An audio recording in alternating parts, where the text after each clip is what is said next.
ഈ മുസ്ലിം വിശ്വാസികളെ സംബന്ധിച്ച് ഇതൊരു പൊരുത്തപ്പെടലിൻ്റെയൊക്കെ ഒരു മാസമാണിത്. ഈ ഫർസാനയുടെ വീട്ടിലേക്ക് പോകാൻ, അവരോടൊന്ന് സംസാരിക്കാൻ അങ്ങനെ ആലോചന വല്ലതും ഉണ്ടോ? കാര്യം ഇതിനകത്തൊന്നും അറിഞ്ഞൊരാളല്ല, പക്ഷേ എങ്കിലും മകന് വേണ്ടിയിട്ട് അതൊന്ന് പോയി അങ്ങനെ എന്തെങ്കിലും ആലോചനയുണ്ടോ? അത് തോന്നിയിട്ടുണ്ട്, ഇതൊന്ന് പോയി കാണണമെന്നൊരു ആഗ്രഹം ഉണ്ടായിരുന്നു. ഫർസാനയുടെ വീട്ടിൽ പോയി കാണണമെന്നൊരു ആഗ്രഹമുണ്ട്. അവർക്കും ഒരു വലിയ നഷ്ടമാണ് അവരുടെ ജീവിതത്തിൽ ഉണ്ടായത്. വീട്ടിൽ പോകണമെന്ന് എനിക്ക് ആഗ്രഹമുണ്ട്. അവരും ഈ പറയുന്ന അവർക്കും ഇതിനെക്കുറിച്ച് കാര്യമായ അറിവൊന്നുമില്ല. പക്ഷേ എങ്കിലും എനിക്ക് തോന്നുന്നു ഒരു പക്ഷേ നിങ്ങൾ രണ്ടുപേരും തുല്യ ദുഃഖിതരുമാണ്. രണ്ടുപേർക്കും നഷ്ടങ്ങൾ മാത്രമാണ് ജീവിതത്തിൽ ഉണ്ടായിട്ടുള്ളത്. അവരിലാരും വിളിച്ചിരുന്നു അവരുടെ ആരും വിളിച്ചിട്ട് നമുക്ക് വരും ദിവസങ്ങൾ ഉറപ്പായിട്ട് അവരോടൊരു പൊരുത്തം അത് സ്വീകരിക്കേണ്ടതായിട്ടുണ്ടെന്ന് തോന്നുന്നു. കാരണം ആ മനോവിഷമം കൊണ്ട് നിങ്ങൾക്ക് ജീവിതകാലം മുഴുവൻ ഇരിക്കേണ്ട കാര്യമില്ല. ഇപ്പം എന്താ മനസ്സിൽ ഈവൻ ഞാൻ ചോദിക്കുന്നത് വേറൊന്നും കൊണ്ടല്ല, ഈ മുന്നോട്ടുള്ള ജീവിതം ഇനി എങ്ങനെ? ഇപ്പം നമ്മൾ ഈ നടന്ന കുറേ ദിവസങ്ങൾ കഴിഞ്ഞു, ഷെമി ഡിസ്ചാർജ് ആവുകയാണ്, ഇനി മുന്നോട്ട് എങ്ങനെയെന്നൊരു വലിയ ചോദ്യമുണ്ട്.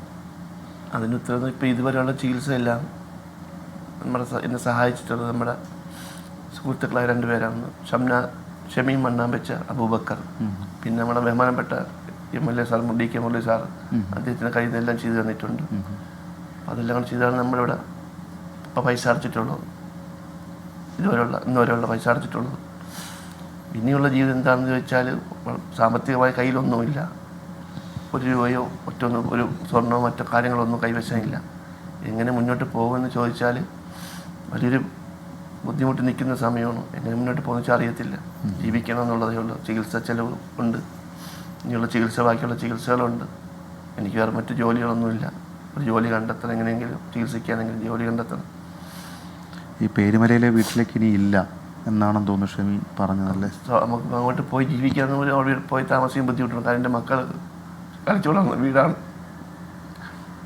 അങ്ങോട്ട് പോയി താമസിക്കാൻ ബുദ്ധിമുട്ടുണ്ട്. അവിടെ പോകുമ്പോൾ നമുക്ക് അവരെ ഓർമ്മകൾ മനസ്സിൽ വരും. അപ്പം അങ്ങോട്ടേക്കും പോകാൻ പറ്റില്ല. ബന്ധുക്കളുടെ വീട്ടിലേക്കും സ്വാഭാവികമായിട്ട് അവരെ നമുക്ക് കുറ്റം പറയാൻ പറ്റില്ല. വലിയ ഷോക്കിലാണ് എല്ലാവരും. എങ്ങോട്ട് പോകണം, എന്ത് ചെയ്യണമെന്നൊരു ഇതില്ലാത്തൊരവസ്ഥ നിൽക്കുകയാണ് ഇപ്പം. അപ്പം ഇവിടെ നിന്ന് ഇപ്പോൾ ഡിസ്ചാർജ് എങ്ങോട്ട് പോകുമെന്ന് വെച്ചാൽ അറിയത്തില്ല. നമ്മൾ ഗോകുലം ആശുപത്രിയോട് സംസാരിച്ചിരുന്നു.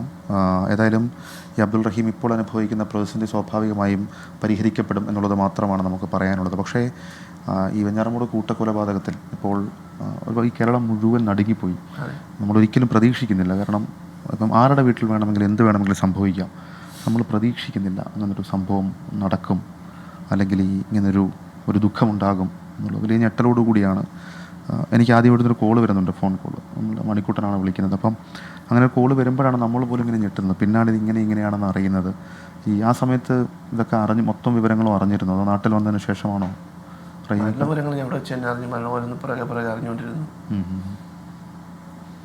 ശരിക്കും അനാഥരായപ്പോൾ നിങ്ങളാണ്.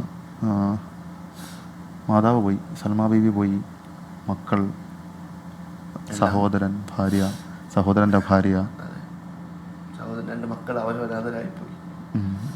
ലത്തീഫിൻ്റെയും അവർക്ക് രണ്ടുപേരും അപ്പയുമായി നഷ്ടപ്പെട്ട 2 മക്കളാണ്. എന്താ നിങ്ങളോട് ഇപ്പം നിങ്ങൾ എന്നോട് സംസാരിക്കണമെന്ന് പറഞ്ഞത്, റഹീമൊക്കെ സംസാരിക്കണമെന്ന് പറഞ്ഞത് വലിയ പ്രതിസന്ധി ഘട്ടത്തിലാണ്. എനിക്കത് ഉറപ്പുണ്ട്, അത് പരിഹരിക്കപ്പെടുത്തും എന്നുറപ്പുണ്ട്. കാരണം ഈ അഫാൻ ചെയ്ത കൃത്യത്തെക്കുറിച്ച് ഈ പിതാവിന് അറിയുകയുണ്ടായിരുന്നില്ല. നമ്മൾ പറഞ്ഞതുപോലെ തന്നെ വിദേശത്ത് കുടുംബത്തിന് വേണ്ടി മാത്രം കഷ്ടപ്പെടാൻ പോയൊരു മനുഷ്യനാണ്. അപ്പോൾ ആ മനുഷ്യൻ ഇങ്ങനെ പെട്ടെന്ന് ഓരോ വിവരങ്ങൾ അറിഞ്ഞ് നാട്ടിലേക്ക് ഓടിയെത്തിയതാണ്. എനിക്കിപ്പോഴും ഓർമ്മയുണ്ട് എന്താണ് നടന്നതെന്ന്. നമ്മൾ ആദ്യ ദിവസമൊക്കെ റഹീമൊക്കെ അവിടെ തേടുമ്പം ഒരുപാട് ചോദ്യങ്ങൾ വന്നിരുന്നു. ആ പുള്ളി എങ്ങനെ ഇത് താങ്ങും? ജീവിതമാണ്, സർവൈവ് ചെയ്തേ പറ്റൂ. അപ്പോൾ ഓരോന്നോരോ സ്റ്റേജായി നമ്മൾ സർവൈവ് ചെയ്ത് വരികയാണ്. അറിഞ്ഞിരുന്നില്ല എന്നുള്ളതാണ് റഹീമിക്ക പറയുന്നത്. ഈ പോലീസും നമ്മളോട് പറഞ്ഞിട്ടുള്ളത് അദ്ദേഹത്തിന് ഇക്കാര്യത്തെക്കുറിച്ചൊന്നും എന്താണ് സംഭവിച്ചത്, ഇത്രയധികം കടമുണ്ടെങ്കിൽ സ്വാഭാവികമായും ഒരു ഇടപെടൽ റഹീമിൻ്റെ ഭാഗത്തു നിന്നുണ്ടായേനെ.